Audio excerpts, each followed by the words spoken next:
Over the past 12 months, we have seen the greatest number of democratic elections across the world, with over 60 countries, billions of people electing their representatives from the USA, the European Parliament, Holland, the UK, India, Indonesia, Iran, Pakistan, and now within the next 4 weeks, Australia.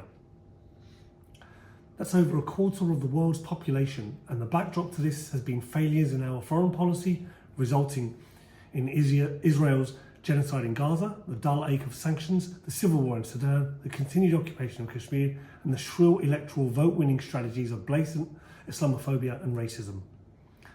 This series will focus on the Muslim experience in the West, political, cultural, religious, and historical. We will discuss our places in Western society, our past, our future, and try to niggle out solutions.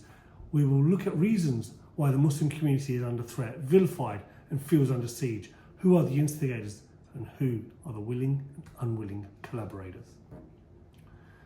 Why, in my opinion, we have been ineffective at turning back the tide of hate and extracting political concessions at an institutional level.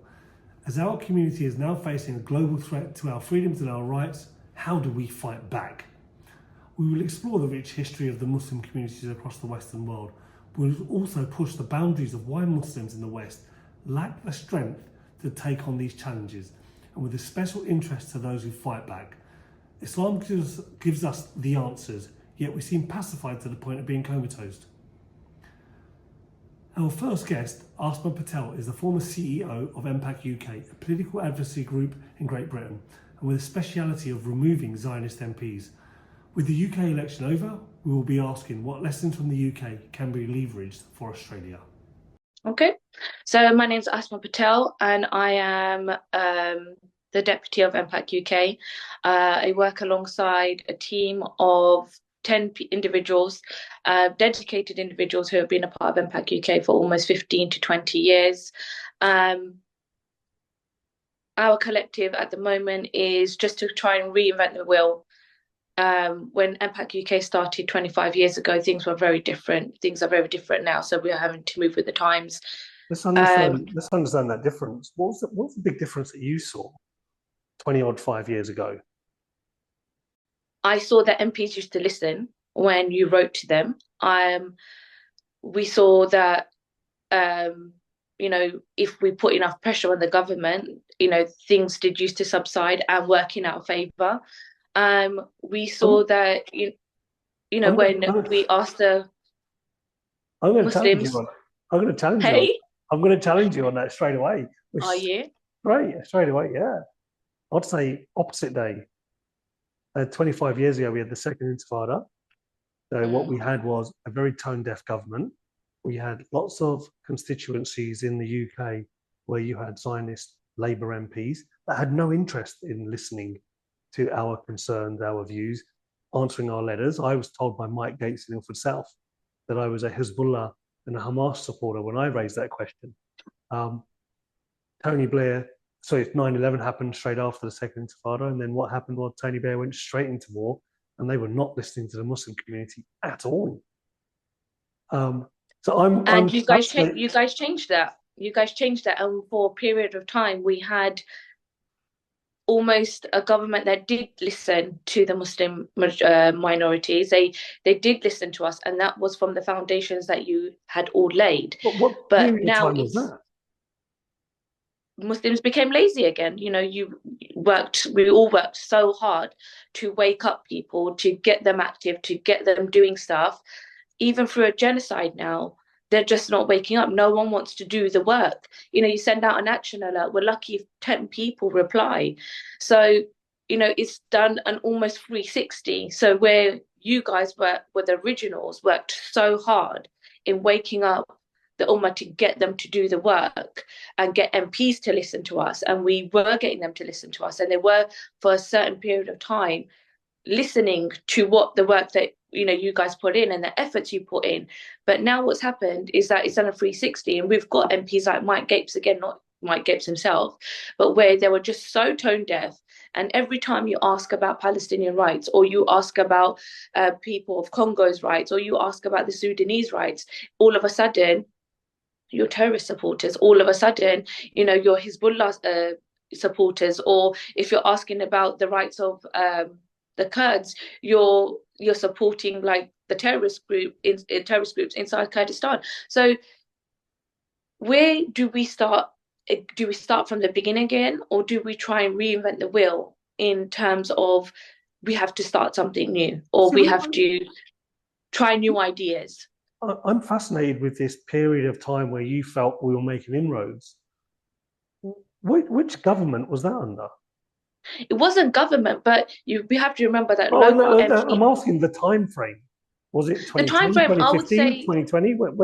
When was no, this? I would say a good period of time was when we had almost like not when we had a good hung government, right? Oh, And a that was coalition. because, This was yeah, a the hung coalition government. coalition.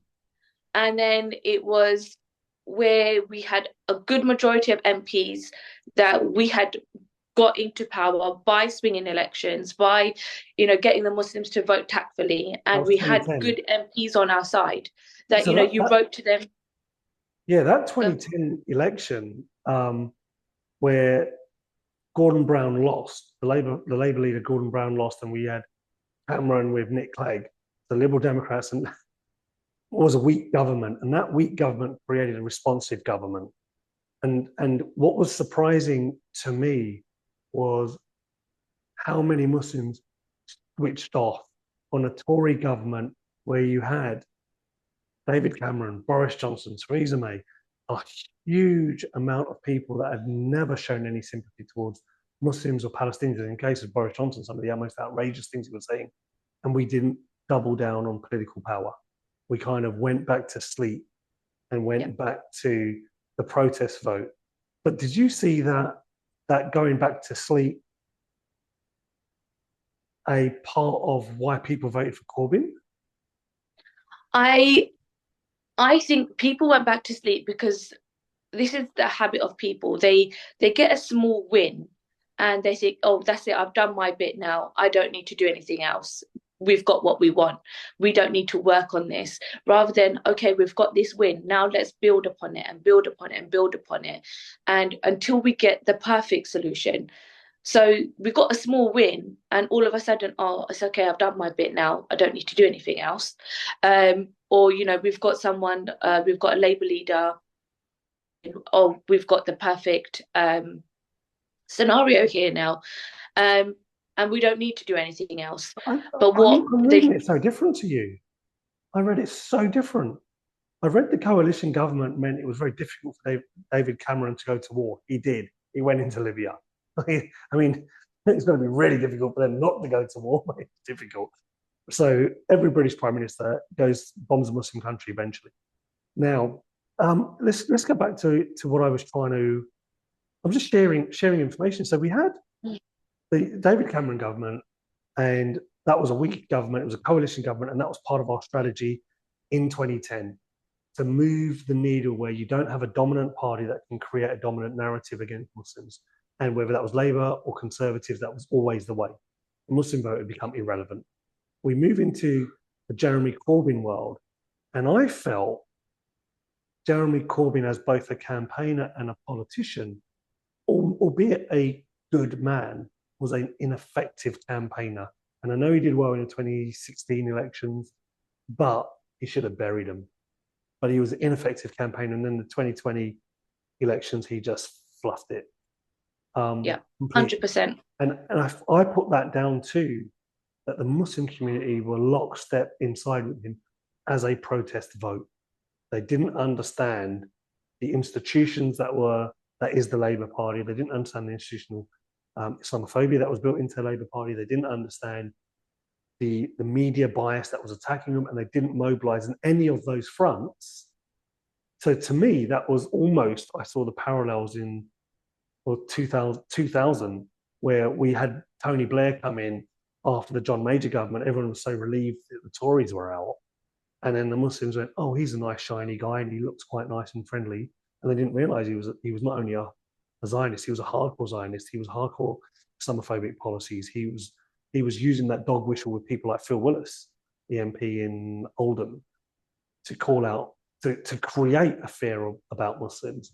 We didn't see any of that coming because we were so busy looking at the shiny grin. shiny new toy. With It's Corbyn, almost like a child. yeah, with Corbyn the same thing. We were as infantile with Corbyn as we were with um, Tony Blair. We had no strategic view on how to win, hold on to, or influence power. Over here in Australia, we've got this wave in the last election. There's a belief it's going to carry on, an independent wave. It's called the teal. They're not blue, they're not red. They're the teal colour, the in-between colour. So the independents. That's picked up. Are you seeing the old institutions, the Tory Party, the Labour Party, the Liberal Democrats Party, have not kept up with what's in demand? Or do you think these protest votes, these outsiders, whether they're independent voters or whatever reform, UKIP reform, whatever it is just an aberration and they'll have to fall into line or they'll have to become institutions? I think they will have to start becoming institutions if they actually want to have any sort of influence on government. They will have to have an institution behind them. And are they doing Otherwise, that in the UK? I think The they did form a independents? coalition. They have Right. formed a coalition. I'm not sure on how effective it is because we're not hearing much from that coalition. We're not seeing much happening from that coalition. You see a few EDMs coming through. They have a few moments of speaking in the House of Commons, but other than that, where are they? What are they doing? I know, everyone. I was quite harsh on them within the first 3 months. It's like, where are they? Where are they? We're not hearing from them, but we're still not hearing from them, and I'm still going to be harsh because we've pushed so hard for you to be into power. Use your power.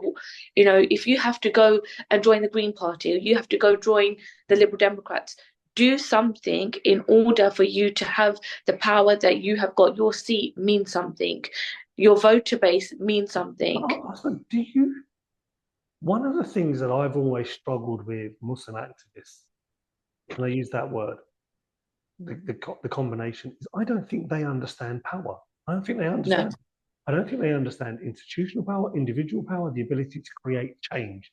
What they have is the ability to create noise. They have the ability Yeah. to protest. They have the ability to be in opposition. But understanding power and the flows and the ability to affect an outcome, I've always felt that both the left wing and Muslims have been very bad at that.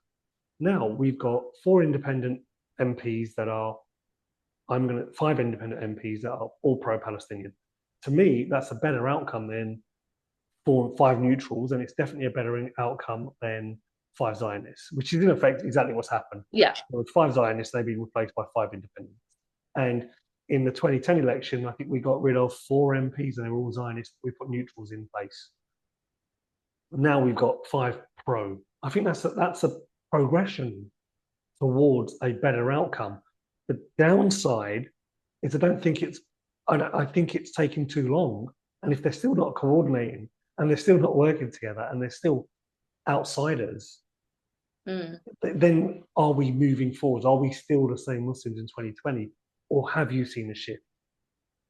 I've seen a shift in the younger generation who do understand power, who do understand that we need to do more than protest. We see a change. We don't see a change in the older generation, not an old, even I would say the people that are middle age upwards, so 45, 50 upwards, who just won't change that mentality, that they don't understand power. And the reason they don't understand power is because we don't have a good leadership to show us what good power can entail. People are looking at the next general election, and I tell you which type of people are looking at the next general election: people that are voting for the Reform Party. If you look at the stuff that they are saying in terms of what happened in the last general election, they're saying that the Reform Party was put in place to split the Labour vote from the Tory Party, and they're going back to the Tory Party. So they've learned their lesson. Through one general election, they've learned their lesson. How many general elections have we had in 25 years? And the Muslims still haven't learned their lesson. If you want to take Leah Mohammed as an example, she lost by 500 votes. And that was owned purely because Muslims are still voting Labour. And look at the person that came into favor from Leah Mohammed, which is West Streeting. He's now head of the healthcare and the NHS and all of that. He's targeting NHS workers for supporting Palestine. Not only they're not actively supporting Palestine, they're saying we're anti-genocide. And look at the aid workers, or look at the healthcare workers, look at the hospitals that have been targeted. He doesn't care about that because obviously he's been influenced by taking funding from Labour Friends of Israel. And, that's black and white. So if the reform voter base can learn through one general election, why can't Muslims still understand the power that they have through their vote? You're on the ground.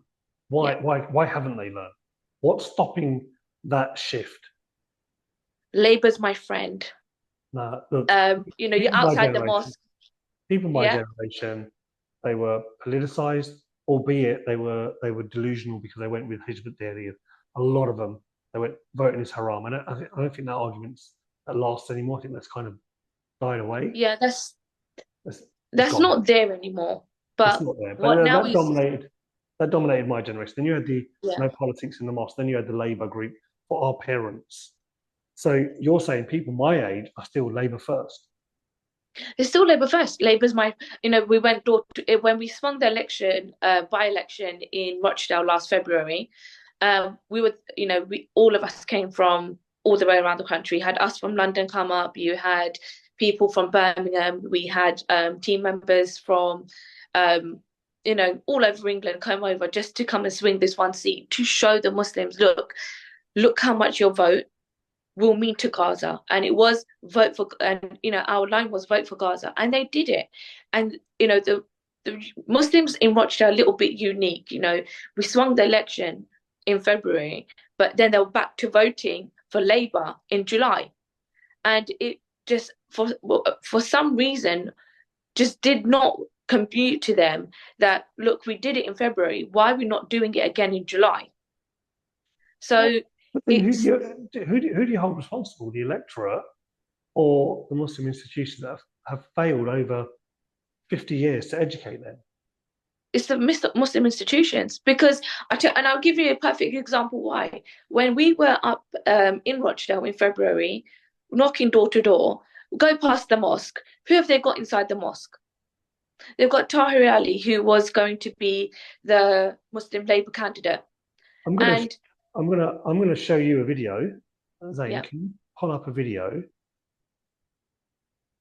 We're going to show you a video of what happened to a chancer who came into a mosque in Melbourne.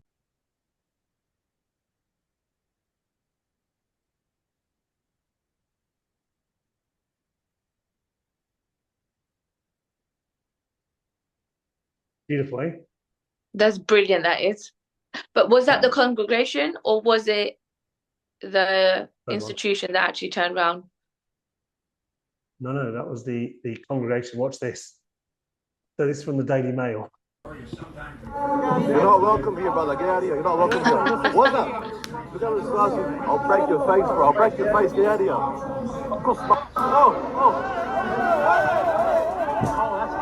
Oh my goodness. Shut up there. Wow. All right. This guy turns up at an Afghan mosque. That was dressed up, doing cosplay. Vote for me. It's election time. They lynched him. Now, that said to me two things. One is, in fact, three things. One is, look, it's not a bad thing to have representatives coming to the mosque. As in, these politicians need to be held accountable. Number two, he was held accountable. He was really held accountable. And the third thing is, how bankrupt was the mosque that they didn't have the ability to pose the hard questions, and they allowed they didn't even allow their own congregation to voice their disapproval. That was quite, and it was all over Gaza. And remember, we're talking about the Afghan community who have had 50, 60 years worth of the most brutal civil wars. And now they're in Australia And they still care about Gaza. They still care about the Ummah. They still care about the different Muslims that are being persecuted. And you've got a cosplay politician, and they held him to account. But that type of explosion of passion and vitriol very rarely ever translates into power. The other thing that I wanted to talk to you about is the Muslims that voted for Trump. Yeah. What was your views on that? Because you guys are at the sharp end. You're at the sharp end, and you've got to make tough decisions. Yeah. And MPAC has not shied away from saying sometimes you've got to vote a Tory to get rid of a Labour Zionist and make that seat vulnerable. What was your views on the Muslims voting for Trump? What the hell were you thinking? Really? Did you honestly think that voting for Trump was a protest vote? You know, you had an independent candidate. Yes, it would have gone nowhere. But now look, imagine all the people that voted. You got the lesser of two evils, right? And you voted for the more evil. Oh, was he? I actually thought that was the bravest decision they could have made. Really? Yeah, I see it completely different. I don't With see everything Trump is doing right now. what's the difference in what he's doing now and what Biden did. What Biden did was actually halt arms sales for the last 6 months of After no, what last 6 weeks. I don't know if it was post-election or if it was just before the election or he did it, but at least I think the eye candy yeah. that Biden has, the I pretend to have empathy. I think it's a political trick that no longer works. Not for me anyway. So Labour does it in the UK, Labour does it over here, the Democrats do it over there, which is show empathy, but really you are as right wing as any right wing pro-Israeli Zionist you have. So I think that thing of being held hostage because the other guy doesn't say anything nice to the guy that says empathy, I'm done with. If that means we cut the umbilical cord and Labour, Democrats, the left wing have to work for the votes, good. Yeah. Now, we had lost Gaza. That's in the war. We've lost the war in Gaza. We've been massacred. The Palestinians have been brutalized and they're fighting back, subhanAllah. But us in the West have lost. We've won the propaganda war, but we've lost the political war because we weren't ready for it. We were never ready for it. But it becomes harder once you've cut that umbilical cord for the left, who normally get our votes, to rely on, which means it's those little incremental inches of power politics, power dynamics that come into play. So to me, if we've got a loyal bloc that votes for a Labour MP, I'm going to use Mike Gapes, Jack Straw, pick one, Tony Blair, decade after decade after decade, then no. If you're saying to me, don't vote for me because I'm slightly nicer than the right wing Zionist. Yeah. I'm not sure I'm buying into that. It wasn't just that. It was that you saw who was funding Trump and how much they were funding him. So I always say follow the money trail, and that makes more sense. Who was funding Biden? Do you think the Zionists weren't funding him? There wasn't that much money. If you look at it was a really I was watching this TikTok and I need to send it to you. Like, if you saw how much funding they were pumping into Trump because they know they want him to do his dirty work once he gets into power, compared to how much they were funding Biden or the Harris administration, you would have seen actually who would be whose puppet on a string. APAC were almost millions. I'm not even calling them puppets. I don't call the centre left puppets. They are advocates and they are hardcore Zionists. They had the opportunity of putting Muslims, Arabs, Palestinians on the Democratic National Convention, and they needed those votes, and they went no. That wasn't That's very true as well. They were in the middle of a genocide, and they went arm Israel to the teeth. They went. They went. What about Hamas at every opportunity? And when they went for the campuses, they sent the police in. They didn't say, "Hold on, they got First Amendment rights." They sent the police in. Now you've got that happening from your supporters, the people that you're supporting, versus Trump, who says, "You know what? You know who I am." And I'm saying the break in that umbilical cord, that cut, was more strategically important than we could realize in the short run. It was a hard decision. I actually admired them for that because it was easy saying, let's go with the genocidal bastards we've already got. Right? No, Yeah. you want our vote, you want to win. Guess what? Gaza lost you the vote. And we have to amplify that. We have to amplify. It's very true. We can't say, and we can't say to our American brothers and sisters, you amplified the Trump vote. Look what happened now. I think that's a sign of moral cowardice, and it refuses to accept that sometimes you've got to make those tough decisions, especially when you're trying to lead. And sometimes you're going to get it right and wrong, but stick on the sidelines. I'm not saying you are because you're in the trenches, but I felt a lot of the Muslim backlash to that was falling into the trap of go back to your original captor. Go back to the guy that your previous partner was abusive. Go back to her. No, right? Yeah. I want to show you something else. And this is one of the most depressing things why I kind of say, I'm not sure when we started off, we made some incremental changes, but I'm not convinced we've moved heavily away from where we were 20, 25 years ago. Brother and sister, don't talk about Palestine.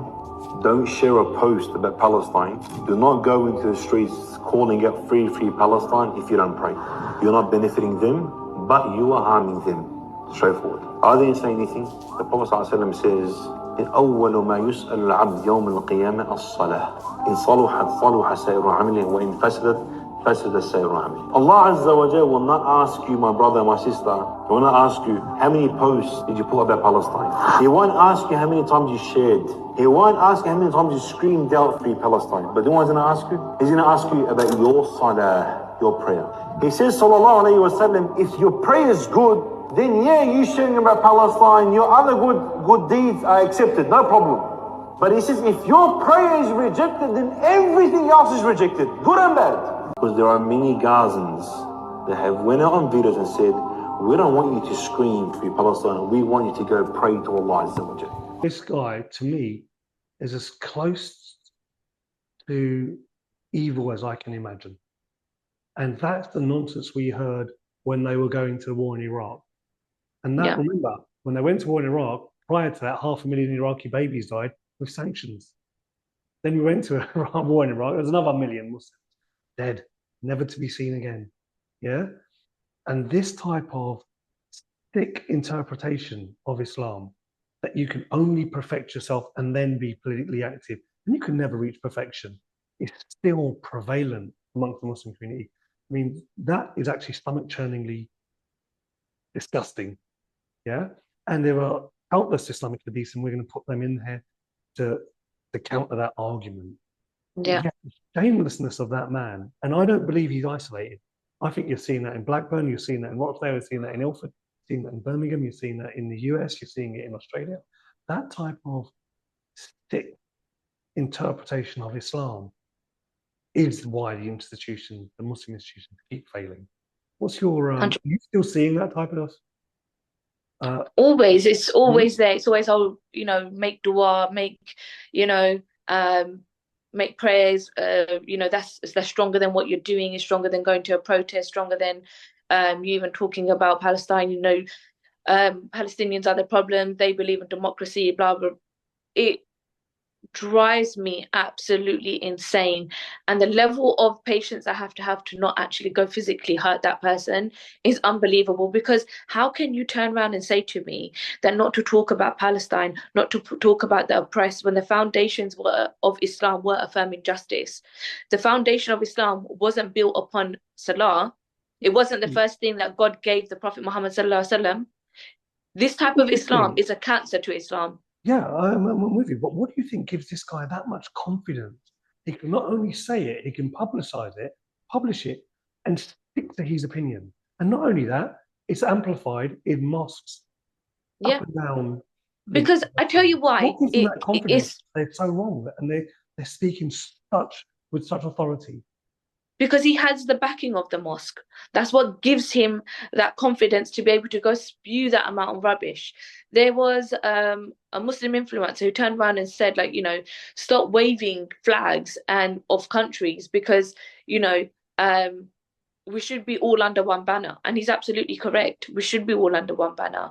But we need to be talking about the most oppressed under this banner of Islam. And you're not talking about them. So if a Palestinian tells me to hold his flag, I'm going to hold his flag.